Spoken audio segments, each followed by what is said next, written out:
The 5 artists in Lil Yachty's group, the Concrete Boys, dropped their very first project together a couple weeks ago called It's Us Volume 1. So let's go ahead and review it with this brand new series and format I have going on the channel, and let's jump into things. I will say that I enjoyed majority of this project. Getting a label compilation project from Concrete was something I kind of wanted for a long time, and we heard talks about it recently going into this year and kind of slowly getting a few songs and music videos to hype it up. And here we are, we have the project, and I've been really enjoying it the last few days once I've really started listening. It's just really cool to see what Yachty's done with this group, really showing him off a lot and hyping up this group of all these artists that he has, including showing him off at Coachella over last weekend. I think the best way to talk about this project with all these different artists on it is just go over my favorite and least favorite songs and moments from this project, diving into the track list, and also give me a chance to break down each artist individually and their performances. Ain't no nigga that I trust to knock off the dust. If we start off with the rapper Camo, who was, to be honest, the most new to me going into this project. I mean, just the way that he started this project on Point Me Out really shocked me. I mean, he was pretty much a star of that song. And then his solo moment on track 11, Up Your Standards, was one of the most fresh songs and one of my favorite songs, the most underrated on this entire project. It almost sounded like a D Savage song to me, but I really liked the lane that was in. Camo was really a star of this project, I'll say. He was damn near the MVP with Lil Yachty, carrying his weight every single time, every performance he had. I think Caribou for sure had her moment of probably her most famous verse, and maybe even the most famous verse out of everyone in Concrete so far is the On the Radar Cypher. And then she had the song which was track 2, which was Where Your Daddy, was just a solo song for her, and I liked the beat that was on. I think she just skated over the beat. She has her song formula. And I also really liked Rip Follies, which was another one she released in the last week or two. So she's been on a run and she's starting to drop more music, and I'm an absolute fan. I will say on the song Hit Different, I just didn't really like Caribou's mix. Her voice was so low, it just makes the song super awkward, and she's talking about shooting someone in their meat, and that one just didn't really work out for me. Draft Day was very hit or miss for me. I would also say his best performance was probably just the On the Radar freestyle, and he fit into a handful of other songs. I didn't really like the voice he used a couple songs, and he opened up songs with it, and it kind of threw me off. Was this very high-pitched screechy type of voice that he does. Perfect example of that is on the beginning of Dialed In. I just am not a fan of that. I would just prefer him to just rap and go back and forth with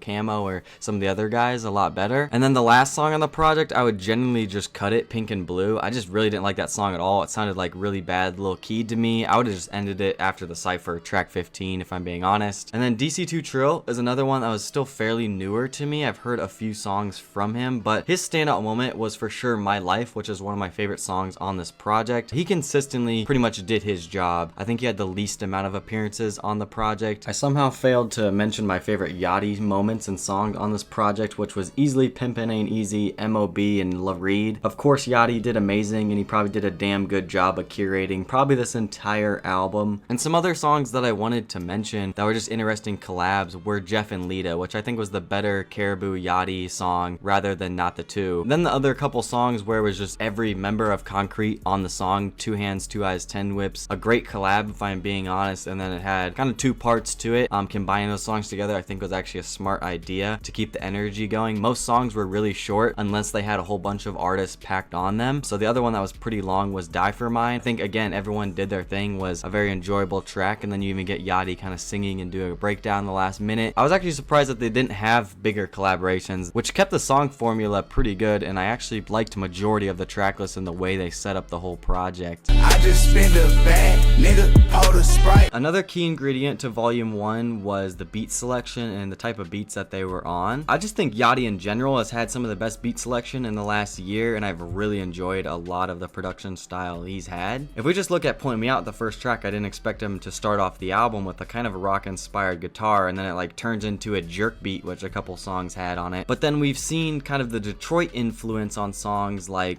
Play a Walkin', I think a couple others, where we know Yachty's tapped into that lane as well and collaborated with a lot of artists from that area when he went and made that mixtape Michigan Boy Boat a few years ago, which was really fire. And then I really enjoyed MOB, which had a very bouncy and fresh type of style to it, and it reminded me a lot of Back Outside Boys from Drake, which Yachty helped produce on, and also Jumbo Shit Poppin', which was another one Yachty helped make. My absolutely favorite style of production was what they did on the Radar and LA Reid and My Life. These songs that had horns and saxophones going on, just like doing their own thing, mixed mixed in with a trap beat or a Detroit beat or something like that. I just think that style is so fire, and they could just rap over that all day and it sounds so fire to me. I mean, maybe Not the Two could have had a more interesting beat. The production was actually a big plus on this project. It was up and bright when it needed to be, but at the same time it would also kind of chill in the background and let the artist shine. So it's a good mix of everything. I enjoyed the overall, you know, sound and lane that the Concrete Boys went for on this project. I think that this is what you want out of a label compilation project, and this is what I wanted from the Concrete Boys right now. Also, there's artists like Caribou who had, I think, like 3 official songs before this release, so it's just kind of deepening their catalog and just getting me on the right path with guys like Camo who can put out great music and can really rap. So there's lots of great collaboration on here. I love what Yachty's been curating, even with just the image and the style and the music videos. I mean, it's just so cool to be a fan of Concrete and what they're doing right now. And you guys already know I've been such a big fan of what Yachty's been up to in the last year. So to get into the ranking on our tier list system, I'm gonna have to go ahead and give Concrete Boys It's Us Volume 1 in the great category. I will be bumping this. A couple of these artists have really creeped into be some of my favorites recently, so I think I'm gonna be playing this quite a lot, and I really like this group. I think they're a group to keep your eyes on. Thank you guys for watching all the way to the end of the review. Make sure to comment down below your thoughts on this project. I'm curious. I haven't felt like I've seen too much conversation with this because at the same time there's so much going on in hip-hop right now, but I wanted to cover this project. I have a Twitter, Instagram, go check me out there. Second channel for reactions, and make sure you guys are subscribed as well. Hit the like button on your way out, and I'll catch you guys soon. Peace.